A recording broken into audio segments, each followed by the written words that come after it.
साहेब मुद्दा उपस्थित राहतो की फक्त आता तुम्ही दाखवला तो पार्किंगचा विषय, तुम्ही म्हणलात की टाउन प्लॅनिंगच्या दृष्टिकोनातून अजून काही सजेशन केले त्या बेसिक कोणत्या केलेल्या आहेत. आणि काल जो पाऊस झाला त्याच्यामध्ये आपण दोन गोष्टी पाहिल्या की नवी मुंबई किंवा त्या परिसरामध्ये तितकाच पाऊस झाला जेवढा वसई विरार परिसरामध्ये झाला आहे. थोडंसं 5-50 ml जास्त झाला असावा मिलीमीटर.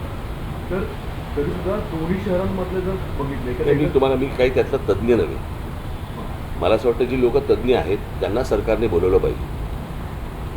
आणि आपल्याकडे अशा प्रकारचे तज्ज्ञ अनेक आहेत की जे यामध्ये सजेशन्स सरकारला देऊ शकतात. फक्त हे वॉर फुटिंगवरती तातडीने याच्यावरती उपाययोजना होणं गरजेचं आहे. कळलं का? आणि मला असं वाटतं की याच्यावरती मी काही नावं सजेस्ट करीन, आपणही काही नावं सजेस्ट करा जे आपण सरकारला सांगून आपण ही गोष्ट करून घेऊ शकतो. पार्किंगच्या व्यतिरिक्त इतर विषयांवर सुद्धा काही झालं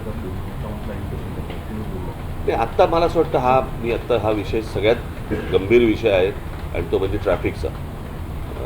कारण त्याच्यामुळेच तो सगळ्यात जास्ती किऑस. आता गणपती येतील बरं का, त्या सगळ्या गोष्टी सुरू होतील आणि बस चाललंय म्हणून चालवत राहायचं असं नाही होऊ शकत.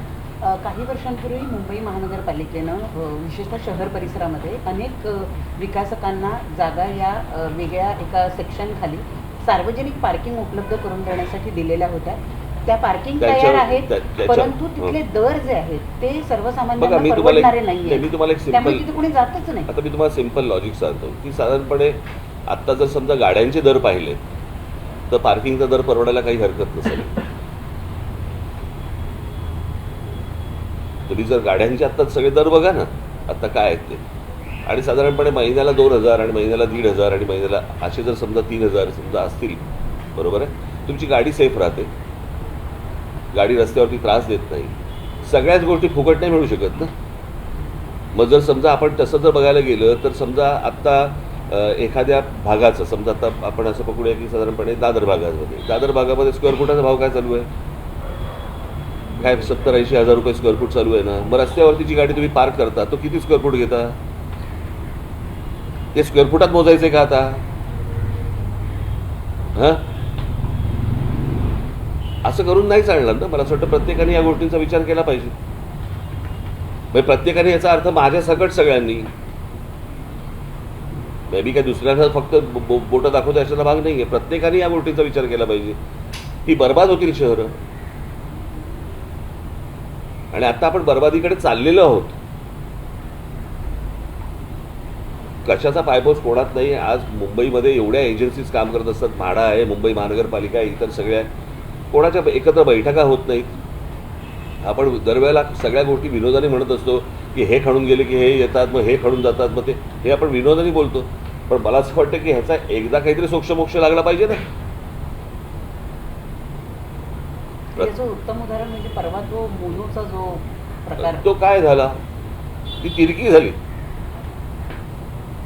बरं, मी आता हे गेले अनेक वर्ष सांगतोय, रोज या शहरांवरती माणसं आदळत आहेत, रस्ते मोठे होत नाही आहेत, इमारती वरती चाललेले आहेत.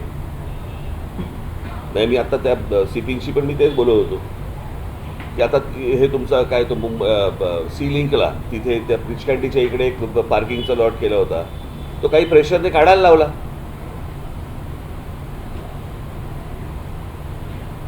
काही धनदांडगे वरतून जे येतात म्हणजे आमच्यासमोर पार्किंग नको, तुमच्यासमोर पार्किंग नको म्हणजे काय? आज सगळा ब्रिज कॅन्टीचा जो केऑस झालाय तो त्याच्यामुळे झालेला आहे. आणि मी ती पण गोष्ट आता मी मुख्यमंत्र्यांच्या घरावर घातली आणि ती गोष्ट आता सुरू करतील ते. आता isakal.com आहे देशातील नंबर 1 ची मराठी न्यूज वेबसाईट. प्रत्येक अपडेटसाठी isakal.com ला नक्की भेट द्या.